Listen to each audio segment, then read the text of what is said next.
Alors non, ceci n'est pas la vidéo sur les 5 personnages légendaires qui maîtrisent la foudre. Et vous savez pourquoi? Parce que sur la dernière vidéo, 5 personnages qui maîtrisent la glace, je vous avais dit de faire 50 likes pour avoir les personnages qui maîtrisent la foudre. Vous avez le like difficile à ce que je vois. Dans ce cas aujourd'hui, eh bien vous êtes punis, on n'aura pas cette vidéo là. Bon, à la place on aura quand même 5 personnages légendaires qui maîtrisent l'art du combat, 5 légendes du combat, des combattants aguerris, des combattants techniques. Ou pas toujours, hein. Comme vous le savez, la base des shonen, c'est bel et bien le combat, ces moments de frisson, ces moments d'émotion, ces moments de badassité, ces moments de charisme. Enfin, vous voyez ce que je veux dire. Donc dans les 5 personnages légendaires que je vais vous présenter, il n'y aura pas de pouvoir magique trop bizarre. Bon, j'avoue qu'il y en a un qui est un peu frauduleux dans la vidéo, vous le reconnaîtrez, mais bon, je n'avais plus d'idées, ne m'en voulez pas, on y va. Rock Lee dans Naruto.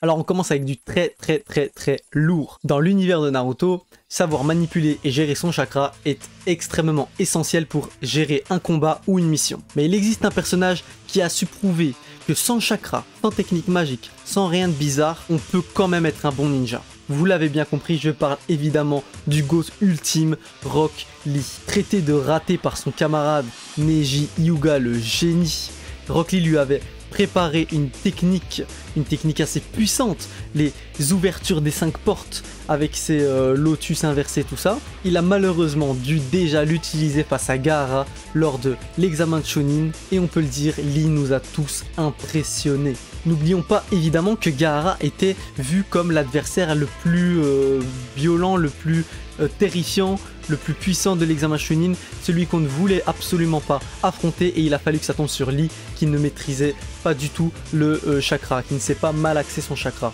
Et bien même si au final Lee n'a pas gagné, il a su faire une belle démonstration de force avec son taijutsu uniquement. Je vous laisse avec une scène incroyable de Lee contre Gaara. D'ailleurs, si vous ne l'avez jamais vu, vous ne pouvez pas être considéré comme un vrai fan d'anime. Je suis désolé, c'est obligatoire, il faut le dire. En tout cas, vrai fan de shonen. Regardez ça.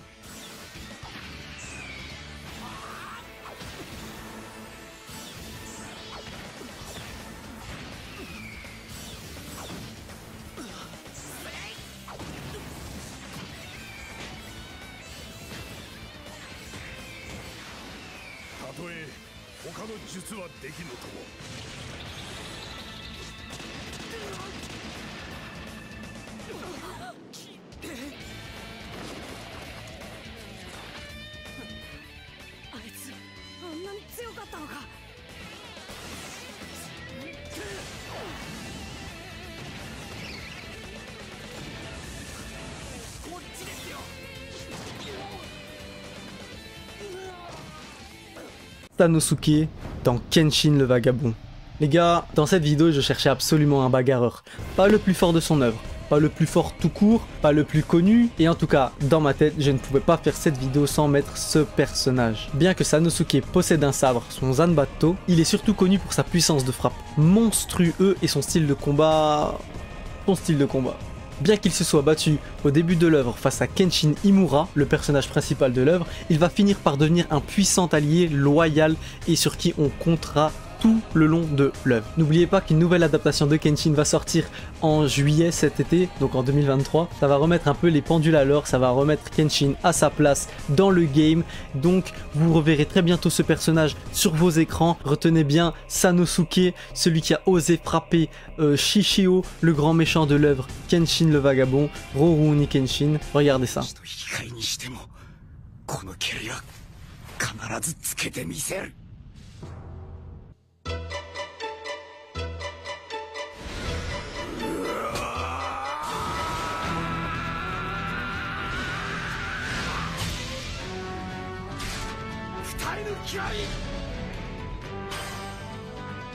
かかってくるな。このいかんともしがたい実力の差をちっとは埋めてからかかってこい。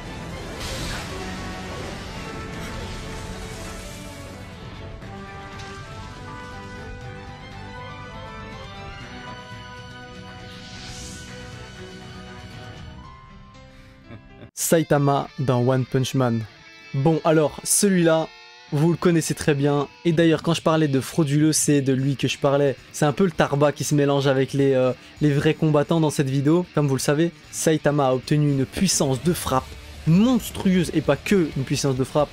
Tout est augmenté chez lui depuis qu'il a fait pendant 3 ans un entraînement durant lequel il faisait 100 pompes, 100 abdos, 100 squats et 10 km de course tous les jours. Ce qui lui fit perdre ses cheveux, c'est pour ça qu'il a un beau crâne de chauve. Du coup, il lui suffit simplement d'un coup de poing pour exploser quasiment tous ses adversaires. Et s'il y en a un qui arrive à en résister à un, il a qu'à refaire un coup de poing d'une catégorie plus puissante. Alors est-ce que au final, Saitama n'aurait pas un pouvoir dont on n'a pas connaissance pour le moment? En tout cas, personnellement, je suis seulement à jour sur les 2 saisons de l'anime, donc je ne sais pas du tout où ça en est dans le manga. Ceux qui s'y connaissent, faites-le moi savoir en commentaire.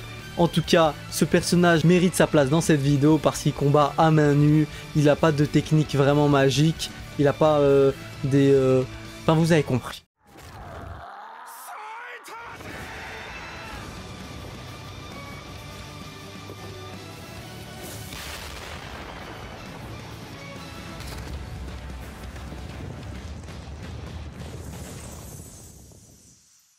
Makunouchi Hippo dans Hajime no Ippo.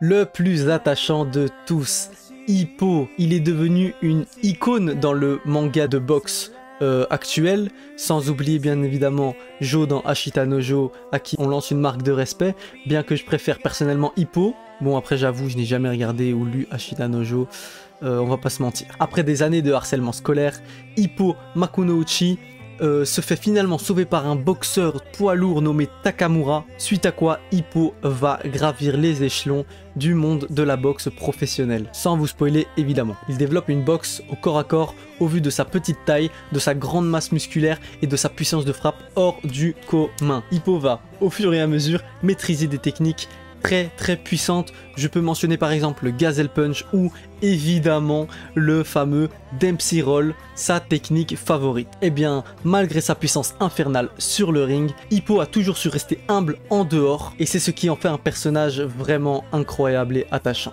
D'ailleurs, on attend toujours la saison 4 de Hippo, on a 0 nouvelles.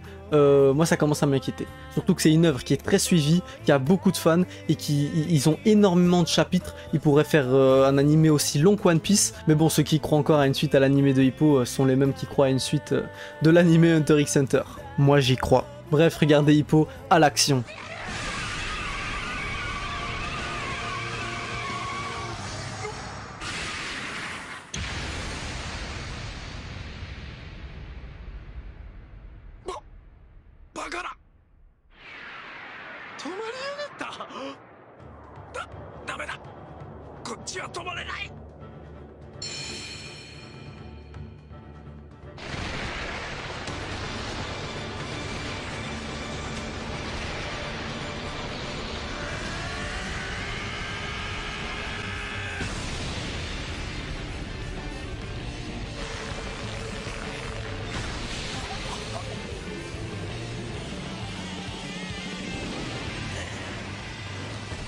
Baki Hanma dans Baki the Grappler, Baki Son of Ogre, enfin bref, Baki. Mon préféré, le dernier de cette vidéo, Baki. Baki Hanma est le fils de la créature la plus puissante sur Terre, j'ai nommé Yujiro Hanma. Malheureusement, son père n'est pas l'homme idéal. Lorsque Baki n'avait que 13 ans, Yujiro a tué sa mère en face de lui, suite à quoi il s'est juré de devenir plus fort que son père et de le vaincre. Il s'entraîne donc d'arrache-pied et devient un monstre en combat, tellement fort qu'il devient le champion de l'arène souterraine, une sorte d'arène un peu illégale où tous les coups sont permis, enfin presque. Après quoi, Baki devient assez vite le 2e homme le plus fort sur Terre après avoir vaincu Biscuit, Unchained, Oliver, l'homme le plus fort des États-Unis. Et ce, en baston 100% pur, pas de feinte, pas de technique, juste se cogner avec un mec de plus de 100 kg en plus que lui-même, rien que de la force et de l'endurance. Baki a su prouver tout le long de son œuvre qu'il pouvait se débrouiller dans toutes sortes de domaines face à tout type de combattants. En plus de ça, Baki a un charisme sans concurrence. On peut rappeler le moment où il fait un regard tellement charismatique, tellement menaçant à Spec qu'on avait tous bel et bien compris que si Spec osait interrompre le moment en amoureux entre Baki et Kozue,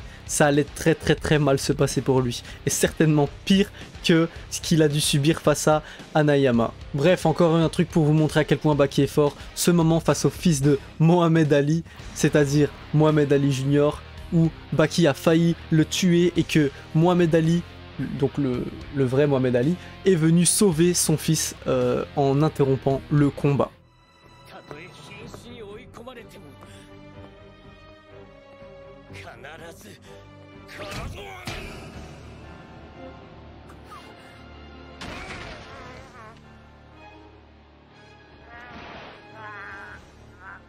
Ça,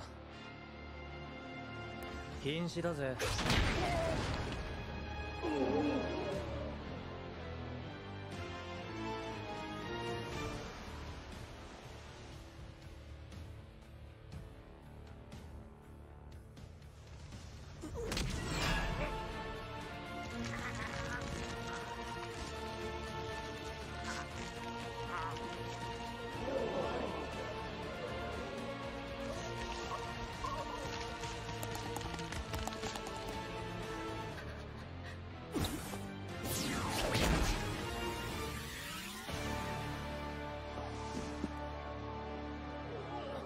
Voilà pour les 5 personnages légendaires qui sont forts dans l'art du combat. Je vais maintenant vous faire rapidement mon classement de ces 5 personnages. Dans ma vidéo sur les personnages de glace, la moitié de la vidéo quasiment était sur le classement. Je vais essayer d'aller un peu plus vite parce que c'est pas le sujet principal, c'est une parenthèse. Bref, on y va.